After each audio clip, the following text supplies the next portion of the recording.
84문부터 86문에 걸쳐서 죽음 직후에 영광 중에 그리스도와 함께 누리는 교제라는 제목으로 말씀을 선포하겠습니다. 제가 필리핀에 갔을 때 올해 85세 된 장인어른이 쓰러지셨습니다. 다행히 다시 깨어나셨지만 이제는 잘 걷지도 못하시고 또 대소변도 처리하기 어려운 상태가 되시고 또 식사도 잘 못하시고 소화도 잘 못 시키시고 이런 이제 누군가의 돌봄이 없이는 생활할 수 없는 상태가 되셨어요. 게다가 장모님도 병약해서 돌봐드릴 힘이 없기 때문에 가족들이 회의를 열어서 요양원에 모시게 되었습니다. 그래서 이제 오남매가 돈을 걷어서 비용을 부담하고 돌아가면서 그렇게 찾아뵙기로 했습니다. 그런데 요양원에 들어가는 일이 이 장인어른의 입장에서는 엄청난 충격이었던 것 같아요. 하루아침에 가족들로부터 이제 버림을 받게 되는 거잖아요. 그렇게 느끼셨을 것입니다. 그래서 찾아오는 자식들을 붙들고 대성통곡을 하시고 또 밤새도록 자식들에게 전화를 걸어서 집에 가고 싶다고, 나를 집에 데려다 달라고 그렇게 졸랐습니다. 그래서 이제 병원에서는 이 적응을 시켜야 된다고 해서 휴대폰도 뺐고 그리고 일체 면회를 금지시켰어요. 아예 그냥 포기하고 체념하도록 그렇게 만드는 것이죠. 늘 집 밖에 모르고 또 아내가 없이는 아무것도 못하시는 분인데 얼마나 고통스럽고 무섭고 외로우시겠습니까? 그래서 저는 이것이 현대판 고려장이라고 생각이 됐어요. 그리고 인간의 삶이 얼마나 비참한 것인가를 또 생각을 해보게 되었습니다. 우리 장인어른은 정말 누구보다 선하게 또 열심히 살아오신 분입니다. 가난하지만 평생토록 새벽에 일어나서 한밤중까지 뼈가 빠지도록 일해가지고 6남매를 남부럽지 않게 공부시켰어요. 그리고 자녀들이 다 잘 됐습니다. 큰 딸내인 우리 집만 빼고 다 잘 살아요. 그리고 극진한 효자들입니다. 그런 효자들이 없어요. 그래서 동네에서 모든 사람들에게 부러움의 대상이었습니다. 그런데도 결국 이렇게 비참한 모습으로 인생을 마치게 되었습니다. 이것이 모든 사람들이 가는 길입니다. 저도 여러분도 결국 다 이렇게 될 것입니다. 지난주에 우리 형님을 만났는데 우리도 다 이제 늙어간다고 하면서 늙으면 두 가지가 필요하다고 가르쳐 주셨어요. 첫째는 건강이 필요하고 둘째는 돈이 필요하답니다. 그런데 여러분, 건강하면 또 돈을 많이 모아놓고 있으면 이렇게 안 되나요? 정도의 차이가 있을 뿐이에요. 정도의 차이가 있을 뿐, 이렇게 늙어서 죽는 것은 다 똑같습니다. 우리 모두가 결국은 늙고 병들고 쓸모가 없어지고 초라해지고 추해지고 외로워지고 결국은 쓸쓸히 죽게 될 것입니다. 사실 이렇게 늙어서 죽는 것도 복이에요. 우리 장인어른은 그래도 천수를 누리신 겁니다. 중간에 큰 사고도 안 당하시고 큰 병도 없이 이렇게 늙어서 죽는 것도 복이라니까요. 죽음은 언제든 찾아올 수 있습니다. 그러므로 우리는 항상 죽음을 생각하고 죽음을 준비하면서 살아야 합니다. 정말 다행스러운 것은 그리스도와 연합한 사람은 죽음의 공포에서 자유하게 되었다는 것입니다. 죽지 않는다는 것이 아니라 그리스도로 인해 죽음의 의미가, 죽음의 과정이 달라졌다는 것입니다. 죽음은 인간에게 가장 큰 고통이요 두려움입니다. 죽음은 가장 무서운 것입니다. 죄인에 대한 궁극적인 저주요 형벌입니다. 그러나 그리스도인에게는 죽음조차도 구원의 과정이요 영광으로 들어가는 문입니다. 대의로이문답 84문에서 86문을 보면 죽음 직후에 영광 중에 그리스도와 함께 누리는 교제에 대해서 말해주고 있습니다. 죽음 직후에 어떻게 된다고요? 그리스도와 함께 영광 중의 교제를 누리게 된다는 것입니다. 오늘 본문을 통해서 그리스도인의 죽음에 대한 그런 의미를 바르게 깨닫고 여러분들에게 다가올 죽음을 잘 준비하게 되기를 바랍니다. 자, 먼저 모든 사람이 죄를 지었기 때문에 모든 사람이 죽게 된다는 사실을 84문이 보여주고 있습니다. 우리 84문을 함께 읽어보겠습니다. 모든 사람이 죽습니까? 답. 죽음은 죄값으로 오는 것입니다. 모든 사람이 죄를 지었기 때문에 한 번 죽는 것은 모든 사람에게 정해진 것입니다. 자, 죽음은 죄값으로 오는 것이라고 했어요. 죽음의 원인이 뭐예요? 죄예요, 죄. 다시 말하면 죽음은 자연적인 것이 아니라는 거예요.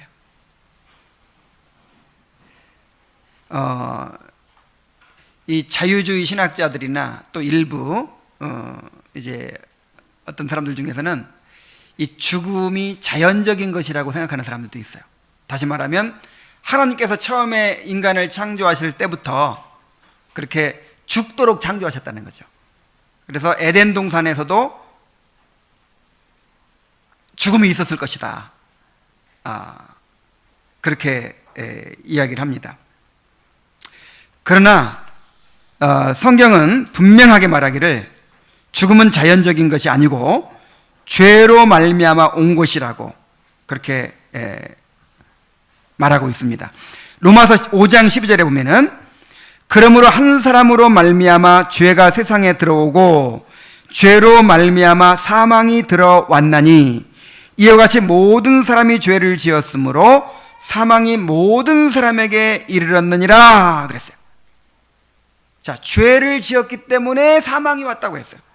모든 사람이 죄를 지었기 때문에 모든 사람에게 사망이 이르렀다고 했어요. 또 로마서 6장 23절에 보면은 죄의 싹은 사망이요 하나님의 은사는 그리스도 예수 우리 주 안에 있는 영생이니라 그랬어요. 물론 여기서 말하는 죽음, 여기서 말하는 사망에는 이제 육체적인 죽음, 또 영적인 죽음, 그리고 영원한 죽음까지를 다 포함하는 것이죠. 그래서 육체적인 죽음이든 또 영적인 죽음이든 영원히 지옥에 들어가는 죽음이든 이 죽음이라고 하는 것은 어디서 온 거예요? 죄로부터 온 거예요. 그래서 모든 사람이 죄를 지었기 때문에 한 번 죽는 것은 모든 사람에게 정해진 것입니다 라고 말하고 있어요. 자, 모든 사람이 죽는다는 것은 바로 모든 사람이 죄인이라는 강력한 증거입니다. 모든 사람이 죄를 지었으므로 사망이 모든 사람에게 이르렀다 하는 것입니다. 그래서 한 번 죽는 것은 모든 사람에게 정해진 운명입니다. 그리고 그 후에는 심판이 있습니다. 히브리서 9장 27절에 그랬어요. 한 번 죽는 것은 사람에게 정해진 것이요 그 후에는 심판이 있으리니. 육체적으로 한 번 죽습니다. 육체와 영혼이 분리가 돼요. 그 다음에 이제 그 전에 죄로 말미암아 하나님과 영혼이 분리된 거, 이게 영적인 죽음이죠. 그 다음에 하나님과 분리되어 살다가 어느 날 육체가 죽어요. 그래서 육체와 영혼이 이제 분리가 됩니다. 이것이 영적인 죽음이에요. 그 다음에 나중에 이제 부활한 후에 심판을 받고 영원한 지옥에 던져집니다. 그래서 지옥에서 영원히 하나님의 모든 자비와 긍휼로부터 철저히 분리돼서 영원히 죄값을 치르게 되는, 이것이 영원한 죽음이에요.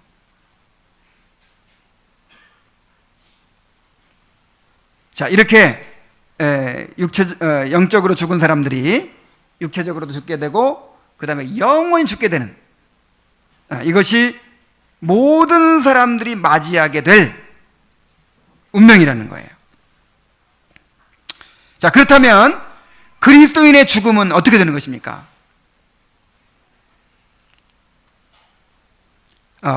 죽음이 죄값이라면 죄사함 받은 의인들이 왜 죽음에서 건짐받지 못하는 것입니까? 85문이 그것을 말해주고 있어요. 우리 함께 읽어봅시다. 죽음이 죄값이라면 그리스도 안에서 자신들의 모든 죄를 용서받은 의인들은 왜 죽음에서 구원받지 못합니까? 답. 의인들은 마지막 날에 죽음 자체에서 구해지며 죽을 때조차도 죽음에 쏘는 것과 저주로부터도 구해집니다. 바로 그들이 죽더라도 그 죽음이 하나님의 사랑에서 말미암은 것이기 때문에 하나님께서는 의인들이 죽을 때에 그들이 죄와 비참에서 완전히 자유를 얻게 되며 이때 그들이 영광 안에서 그리스도와 더 깊이 교제하게 하시고 그 영광 안의 교제로 들어가게 하십니다. 그랬습니다. 자, 그리스도인의 죽음은 다르다는 것이죠. 자, 어떻게 다릅니까? 의인들은 마지막 날에 죽음 자체에서 구해지며 죽을 때조차도 죽음에 쏘는 것과 저주로부터도 구해집니다. 그랬습니다. 자, 의인들은 마지막 날에 죽음 자체에서 구해진다 그랬죠. 마지막 날에 사망으로부터 구원받는다는 거예요. 히브리서 2장 15절에 보면은 또 죽기를 무서워함으로 한평생 매여 종노릇하는 모든 자들을 놓아주려 하심이니 그랬어요. 자, 사람들이 제일 무서워하는 게 뭐예요? 죽음이죠. 결국 모든 두려움의 끝은 죽음이에요. 너무 아파서 어떻게 하겠다? 죽겠다. 아파서 죽겠다. 무서워서 죽겠다. 힘들어서 죽겠다. 결국은 다 뭐예요? 죽는 거예요. 모든 고통의 끝, 모든 두려움의 끝, 모든 저주와 형벌의 끝은 결국 뭐예요? 죽음이에요. 죽음.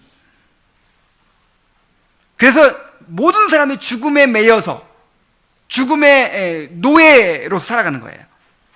그런데 이제 그리스도께서 오늘이 부활절인데, 부활한 날인데, 그리스도께서 죽음에서 부활하심으로 그 죽음의 권세를 깨뜨리셨습니다. 그리스도께서 우리의 죄를 대신 지시고 십자가 달 죽으시고 또 죽음에서 부활하심으로 죽음의 권세가 깨어졌습니다. 그래서 이제 우리가 육체적으로 죽을 때 이 죽음의 권세에서 건진받는 거예요. 그래서 고린도전서 15장 26절에 보면은 맨 나중에 멸망받을 원수는 사망이니라 그랬어요. 이제 우리가 계속해서 죄의 권세로부터 벗어나고 있죠. 마귀의 권세로부터 점점점 자유로워지고 있죠. 그리고 맨 마지막에 이제 멸망받을 원수가 뭐예요? 사망이에요. 우리가 죽음으로 죽음에서 벗어나는 거예요. 놀랍죠? 죽음으로써 영원한 죽음에서 벗어나게 되는 것입니다. 그래서 죽을 때조차도 죽음에 쏘는 것과 그 저주로부터 구원을 받는다 그랬어요. 고린도전서 15장 55절 57절에 보면은 사망아 너의 승리가 어디 있느냐, 사망아 내가 쏘는 것이 어디 있느냐, 사망이 쏘는 것은 죄요 죄의 권능은 율법이라. 우리 주 예수 그리스도로 말미암아 우리에게 승리를 주시는 하나님께 감사하노니 라고 말했습니다. 자, 죽음에 쏘는 것과 저주는 죄의 형벌로서의 죽음을 가리킵니다. 율법을 어긴 죄로 사망의 형벌을 당하게 되는 것을 죽음에 쏘는 것 이렇게 표현하고 있는 거예요. 그런데 의인의 죽음은 죄의 형벌이 아닙니다. 오히려 구원의 과정입니다. 육체적인 죽음을 통해서 영원한 죽음을 면하고 영생에 들어가게 되는 것입니다. 이제 그리스도인의 죽음이 어떻게 영광에 이르는 문이 되는가를 계속해서 설명하는데요.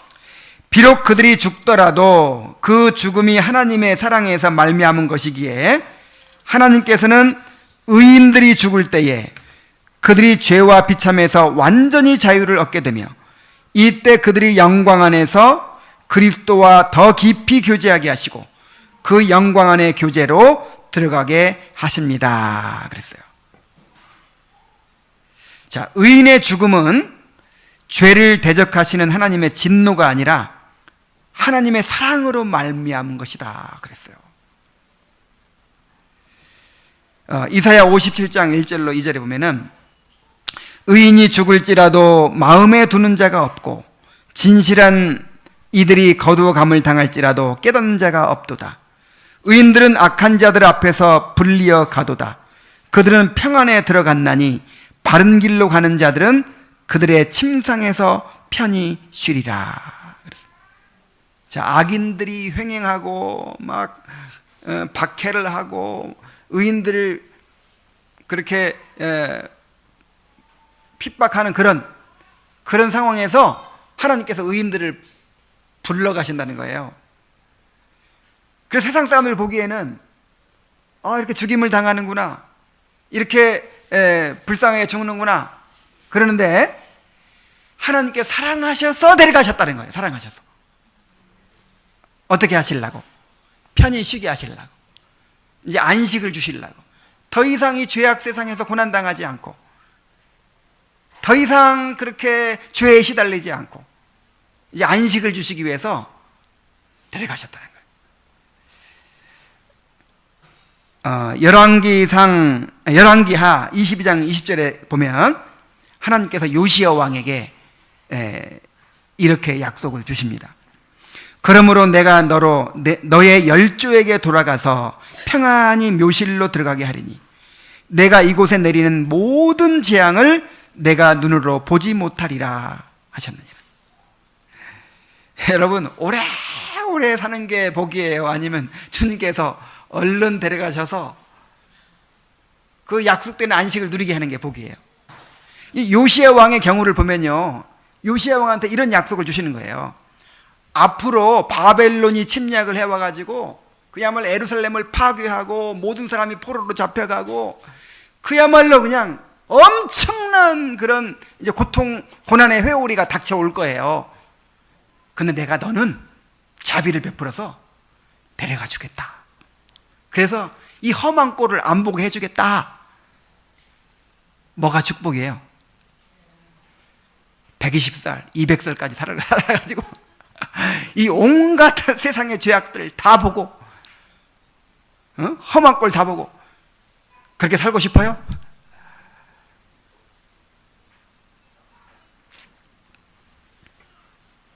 그리스도인의 죽음은 죄와 비참으로부터 완전한 자유를 얻게 되는 그런 사건입니다. 그리스도인은 죽는 순간 죄로부터 완전히 벗어날 뿐만 아니라 모든 고통으로부터도 벗어나게 됩니다. 계시록 14장 13절에 보면은 또 내가 들으니 하늘에서 음성이 나서 이르되 기록하라. 지금 이후로 주 안에서 죽는 자들은 복이 있도다. 주 안에서 죽는 자들은 복이 있도다. 이 말씀을 기억하시기 바랍니다. 복이 있어요. 주 안에 죽는 것이 복이 있어요. 이게 저주가 아니고 형벌이 아니에요. 아이고 안 됐다, 불쌍해서 어떡하나, 이게 아니에요. 주 안에서 죽는 자들이 어떻다고요? 복이 있어요.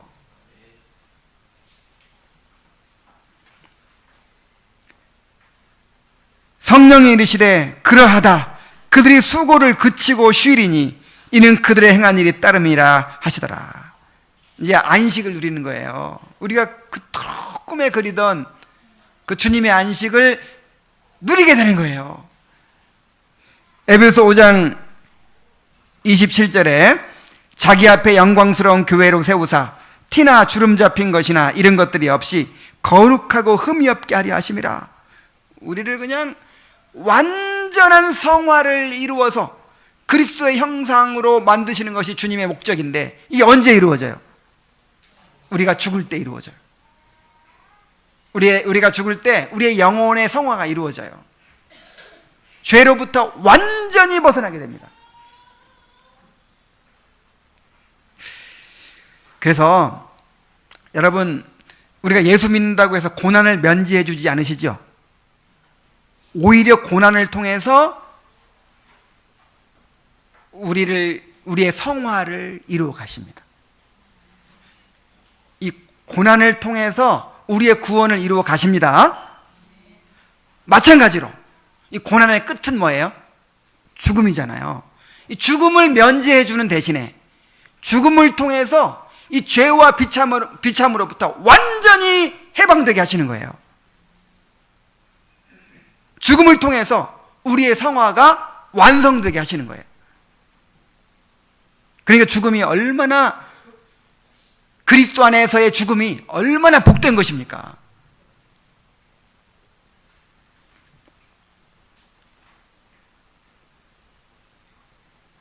그리스도인의 죽음은 그리스도와의 더 나은 교통을 가능하게 하고 영광의 상태에 진입하게 합니다.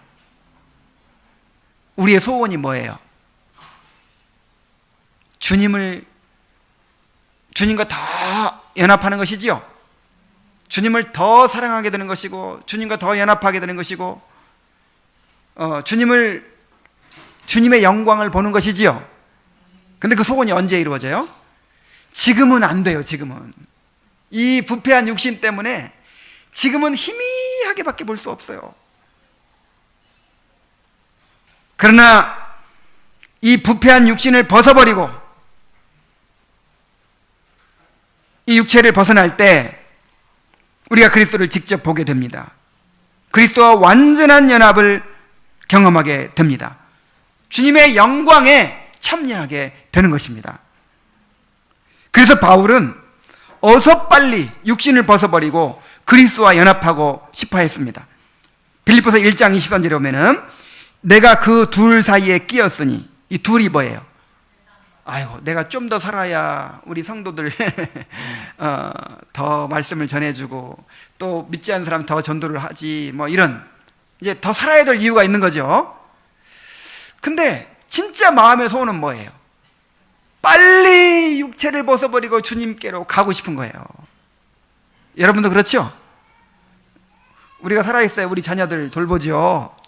자녀들 걱정되죠. 근데 정말 우리 마음의 소원은 뭐예요? 어서 빨리 주님의 안식에 참여하고 싶은 거잖아요. 이 둘 사이에 끼어가지고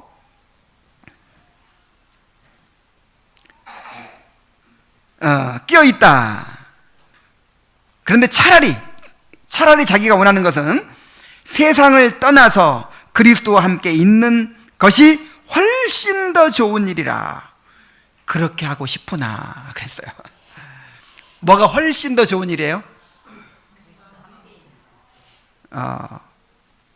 100살 넘게 살고 막 이게 좋은 일이 훨씬 더 좋은 일이에요? 아니면 빨리 주님께 가가지고 주님과 연합하는 게 좋은 일이에요? 훨씬 더 좋은 일은 주님께 가는 길입니다. 지금 여러분 빨리 죽으라고 이런 얘기 하는 게 아니고 주 안에서, 아니 내가 죽음을 두려워할 필요가 없다는 걸 강조하기 위해서 이런 얘기를 하는 거예요. 아니 교리문답이 그렇게 얘기하고 있는 거예요. 주 안에서 죽는 것이 뭐다? 복이다. 복된 일이다.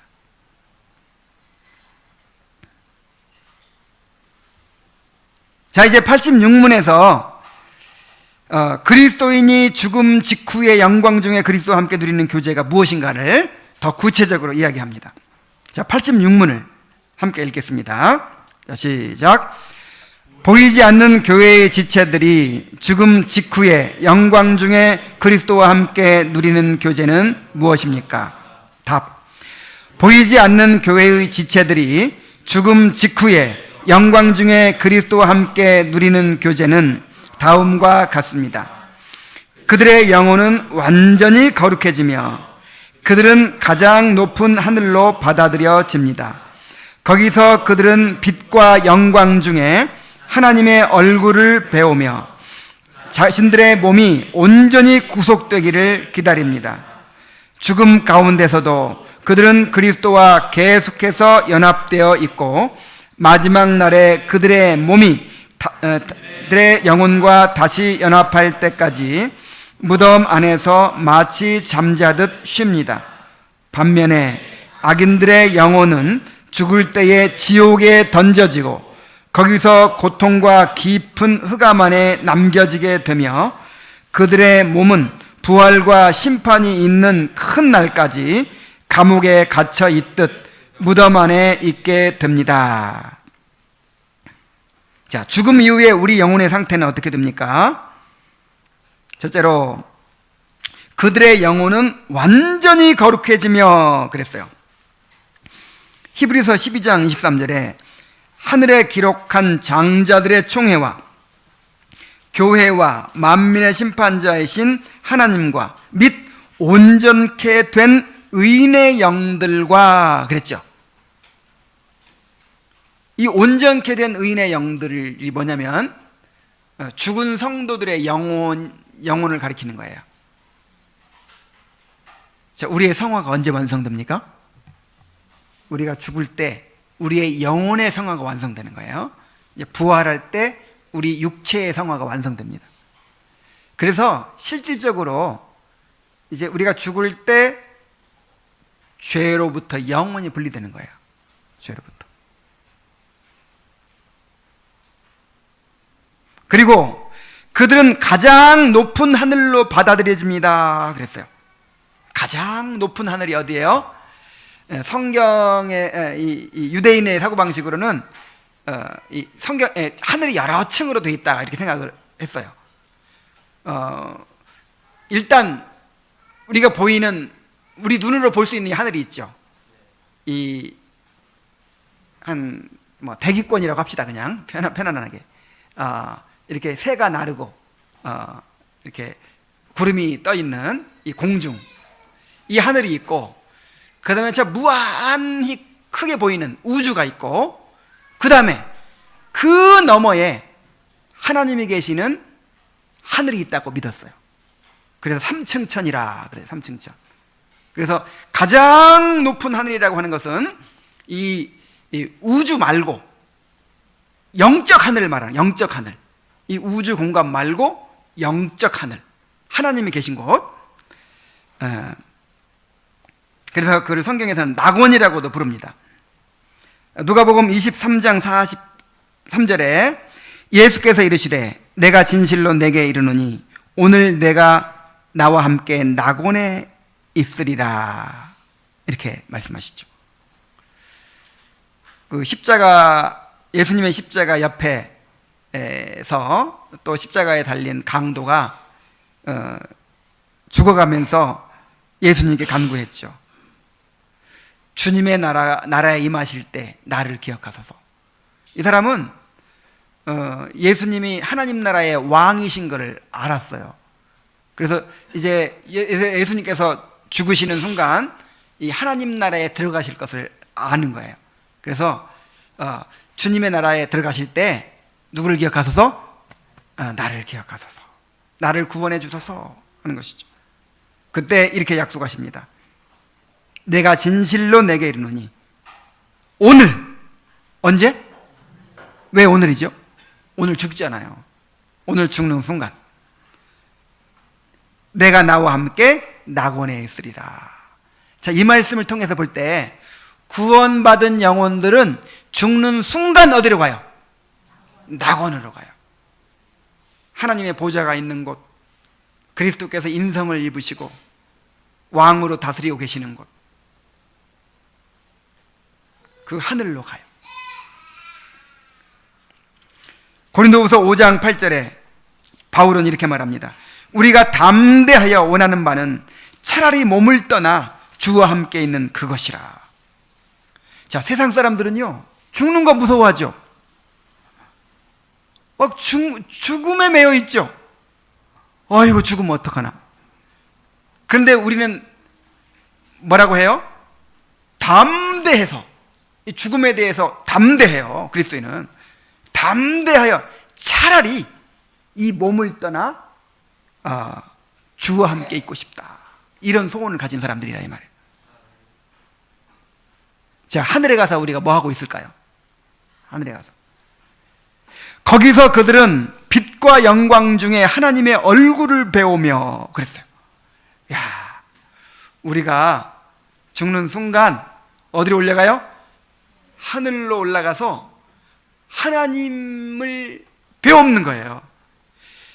물론 우리는 아무리 구원받아도, 아무리 성화가 완성돼도 피조물이죠. 피조물이라서 그 하나님의 본체를 직접 볼 수는 없을 거예요. 그러나 인성을 입으신 그리스도가 계시기 때문에 그리스도를 통해서 하나님을 배우는 거예요. 그 하나님의 영광을 보게 되는 거예요. 고린도전서 13장 12절에 바울은 이렇게 말합니다. 우리가 지금은 거울로 보는 것 같이 희미하나 그때에는 얼굴과 얼굴을 대하여 볼 것이요 지금은 내가 부분적으로 아나 그때에는 주께서 나를 아신 것 같이 내가 온전히 알리라. 이 바울이 어떤 사람입니까? 영광 중에 계신 그리스도를 만났죠. 다메섹 도상에서 그리스도를 만난 사람이고, 그 다음에 그 신비한 계시를, 하나님의 계시를 엄청나게 많이 받은 사람이고 3층전까지 올라갔다 온 사람이에요. 그러니까 바울보다 더 많이 영적인 체험을 하고 또 진리를 깨달은 사람이 있을까요? 없을까요? 없겠죠. 그런데도 바울이 뭐라고 하냐면, 지금은 내가 거울을 보는 것처럼 희미하게 안다. 지금은 내가 부분적으로만 안다 그랬어요. 여러분, 이 땅에서는요, 아무리 진리를 많이 깨닫고 영적인 신비한 체험을 해도 희미한 거예요. 옛날에는 이 청동을 갈아가지고 거울로 썼거든요. 그래서 거울을 보면 희미해요. 그렇게 보는 거예요. 그러나 확실하게 보고 싶죠? 언제 확실하게 볼 수 있어요? 우리가 죽는 순간 우리의 영혼이 하늘로 올라가서 그 영광 중에 계신 주님을 직접 보는 거예요. 그 하나님의 영광을 직접 보게 되는 거예요. 그리고 그곳에서 기쁨을 누립니다. 그곳에서 교제를 누립니다. 그곳에서 무한한 복락을 누립니다. 그러니까 무의식의 상태로 있는 거 아니에요. 그래서 의식이 다 있습니다. 의식이 있고 가서 아브라함도 만나고 바울도 만나볼 거예요. 그리고 먼저 간 성도들의 영혼을 거기서 만나서 교제할 겁니다. 그러면서 자신들의 몸이 온전히 구속되기를 기다립니다. 시편 16편 9절에 이러므로 나의 마음이 기쁘고 나의 영도 즐거워하며 내 육체도 안전히 살리니 그랬어요. 이게 이제 죽음 이후에 자신이 어떤 상태에 있게 될 것인가를 다윗이 이야기한 건데, 이제 예수님에 대한 예언으로 그렇게 쓰여졌습니다. 자, 죽음 이후에 신자의 영혼은 의식과 기억과 이 거룩과 복락의 상태에 있으며 가장 높은 하늘에서 영접을 받아서 그곳에서 빛과 영광 중에 하나님의 얼굴을 바라보면서 뭘 기다려요? 몸의 구속을 기다려요. 자, 죽음 이후의 몸의 상태는 어떠합니까?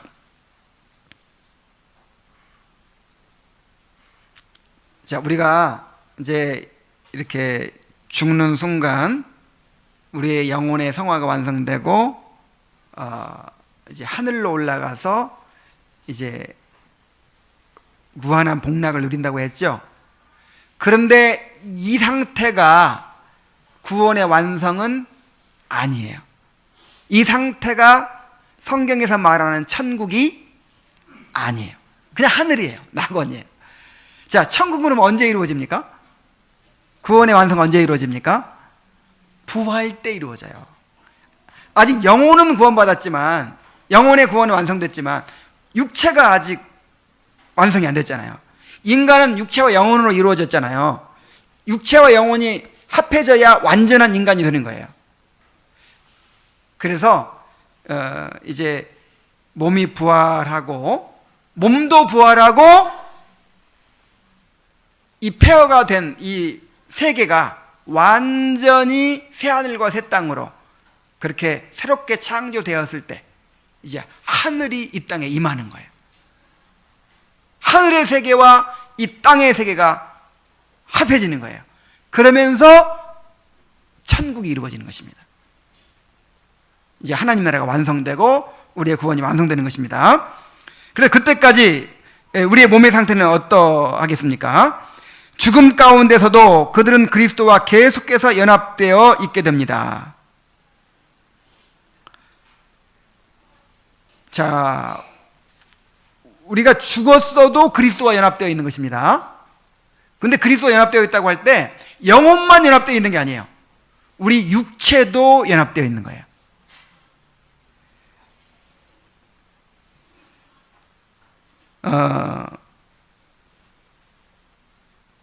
그래서 데살로니가서 4장 14절에 보면은 우리가 예수께서 죽으셨다가 다시 살아나심을 믿을진데 이와 같이 예수 안에서 자는 자들도 하나님이 그와 함께 데리고 오시리라.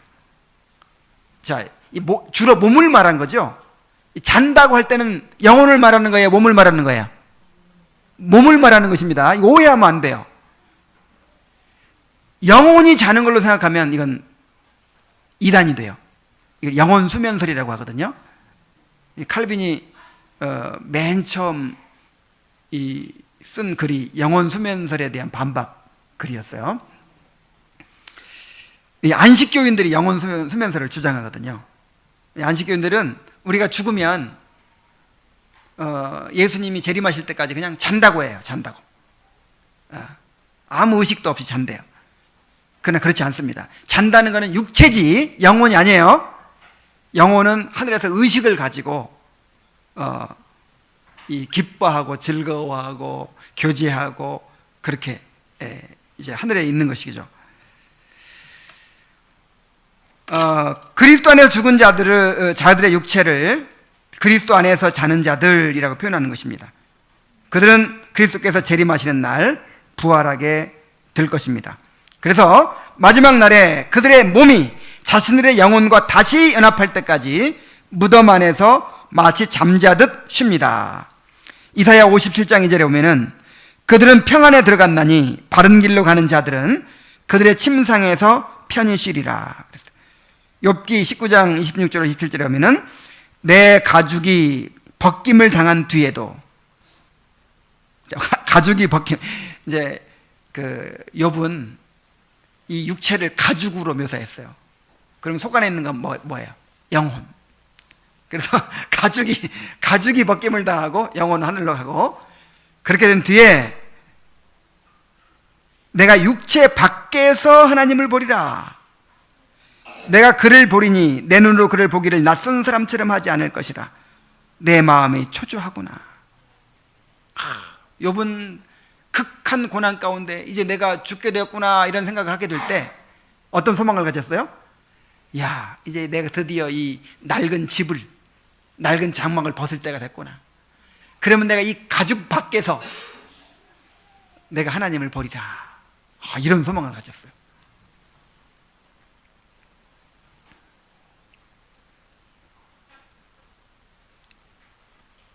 자, 반면에 악인들의 영혼은 어떻게 되겠습니까? 예수님을 믿지 않는 사람들의 영혼은 죽을 때에 지옥에 던져집니다. 거기서 고통과 깊은 흑암 안에 남겨지게 되고, 그들의 몸은 부활과 심판이 있는 큰 날까지 감옥에 갇혀 있듯 무덤 안에 있게 됩니다. 이렇게 말하고 있어요. 자, 악인의 영혼은 지옥에 던져져서 고통을 받게 된다. 누가복음 16장 23절로 24절에 부자와 나사로의 비유에서 이렇게 말하죠. 그가 음부에서 고통 중에 눈을 들어 멀리 아브라함과 그의 품에 있는 나사로를 보고 불러 이르되, 아버지 아브라함이여 나를 긍휼히 여기사 나사로를 보내어 그 손가락 끝에 물을 찍어 내 혀를 서늘하게 하소서.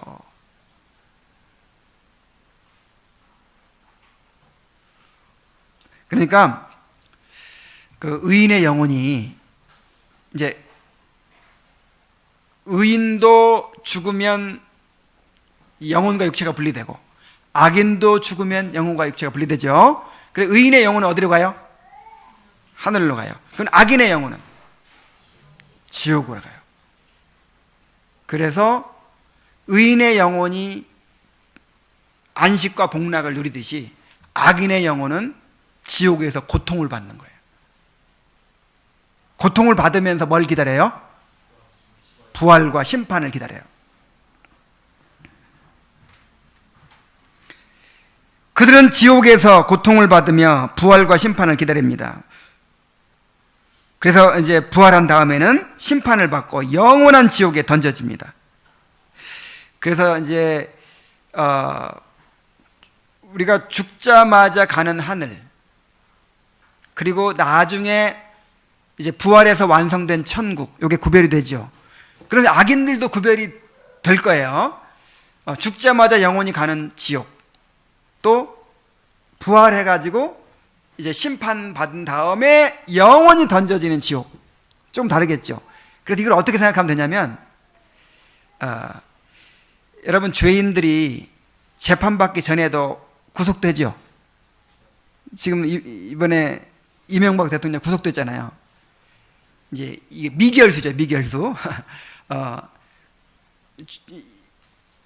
재판 받을 날까지 이제 구속되어 있는 거죠. 그리고 고통을 받아요, 거기서. 그래서 나중에 이제 재판 받고 나서 이제 그 영원히 아니라 그 죄값을 치르죠. 그런 것처럼 이 악인들도 일단 죽자마자 그 영혼이 지옥에 들어가서 고통받다가 나중에 부활한 다음에 이제 재판을 받고 하나님 심판을 받고 영원한 지옥의 형벌에 들어가는 거예요. 그래서 편의상 낙원과 천국 이렇게 말하듯이 악인들도 음부와 지옥 이렇게 편의상 말하기도 해요. 그게 막 성경 원어상으로 막 구분되는 건 아니지만 죽자마자 어디로 가요? 음부로 가고 또 이제 나중에 부활해서 영원히 지옥에 던져집니다. 그냥 편의상 이렇게 구분해서 말하기도 합니다. 자, 죽는 것도 두려운 일인데 죽는 것으로 끝나지 않을 것이기 때문에 더욱 두려운 것입니다. 그래서 아직 기회가 있을 때, 아직 생명이 있을 때 죽음을 준비하고 죽음 이후를 준비해야 합니다. 그래서 우리가 이 땅에 살아가는 이 짧은 인생은요, 어디서 영혼을 보낼 것인가? 어디서 영혼을 보낼 것인가? 그냥 없어져 버리는 게 아니에요. 악인도 의인도 영원히 살아요. 영원히 살아요. 그런데 어디서 영원히 살 것인가가 중요하죠. 의인은 천국에서 영원히 살 것이고, 악인은 지옥에서 영원히 살 거예요. 그래서 이 땅에 사는 삶은요, 어디서 영혼을 보낼 것인가를 준비하는 기간으로서의 의미가 있는 거예요. 이제 결론을 말씀드리겠습니다. 죽음은 인간에게 가장 큰 저주요 형벌입니다. 영원한 지옥으로 들어가는 문입니다. 그래서 두렵죠. 그러나 그리스도인에게는 죽음이 결코 저주나 형벌이 아닙니다. 죽음은 구원의 마지막 과정이요, 하늘로 들어가는 문입니다. 그리스도인에게는 죽음이 죄를 벗어버리고 그리스도와 온전히 연합하는 사건입니다. 모든 비참의 상태에서 벗어나 무한한 영광과 즐거움으로 들어가는 통로입니다. 그리스도인에게 죽음은 꿈에도 그리던 영원한 소원이 이루어지는 날입니다. 그러므로 죽음의 과정조차도 우리에게 의미가 있습니다. 우리가 늙고 병들고 초라해지고 사람들에게 버려지고 이제 외로워지는 것조차도 우리의 구원을 이루는 과정입니다. 이러한 과정 가운데서 우리가 자기를 부인하게 되고 주님을 더욱 의지하게 되고 주님과 연합하게 되고 주님께서 주신 소망이, 구원의 소망이 더욱 확실해지고 주님의 위로가 더욱 넘치게 될 것입니다. 그래서 로이드 존스 목사님은 이제 암으로 죽어가면서도 이 몰핀으로 그 고통을 경감시켜주는 처방을 거부했다고 해요. 내가 이렇게 죽음을 맞이하는 이 순간도 나의 구원을 이루는 일에 정말 의미 있는 하나님께서 허락하신 일이다. 내가 이 모든 과정을 있는 그대로 다 경험하고 싶다. 그래가지고 진통제 처방을 받지 않고 그렇게 고통을 다 경험하면서 죽음을 맞이했다고 합니다.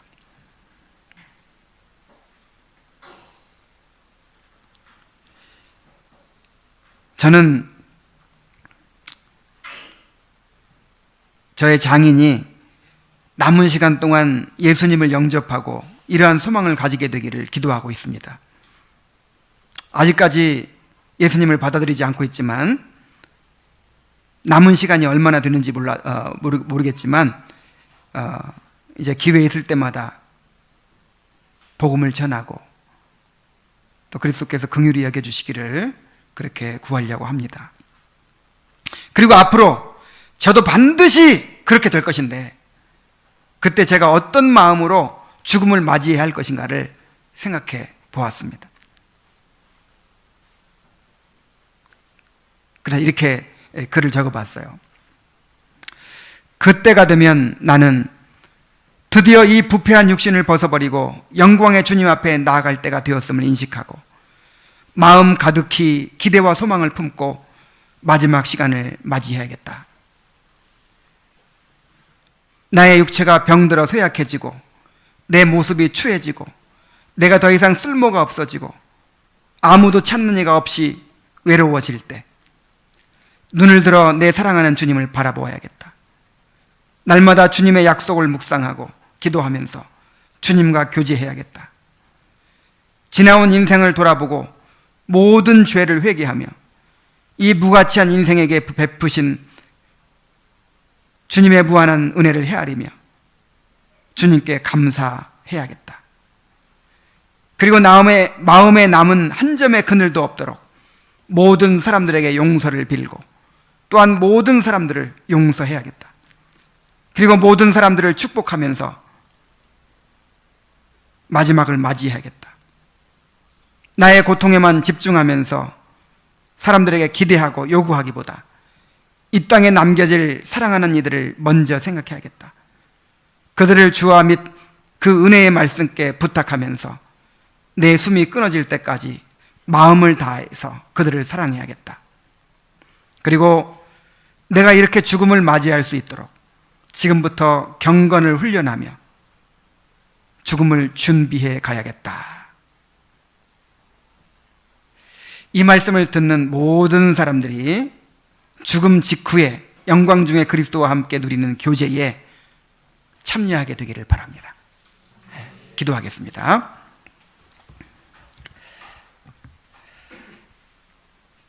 자비와 긍휼이 무한하신 하나님 아버지, 우리에게 고난을 면제해 주시지 않고 이 고난의 과정을 통해서 오히려 우리의 성화를 이루시고 우리에게 주실 영광을 준비하게 하신 그 은혜를 감사드립니다.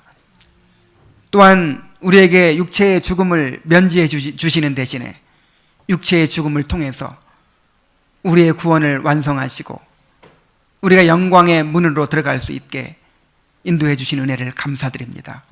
모든 사람들이 두려워하는 그 저주와 형벌인 죽음이 우리에게는 구원의 관문이요 영광의 통로가 됨을 감사드립니다.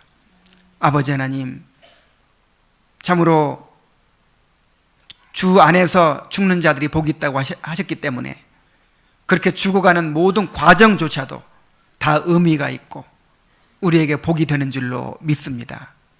아버지 하나님, 우리가 죽음을 준비하게 하여 주시고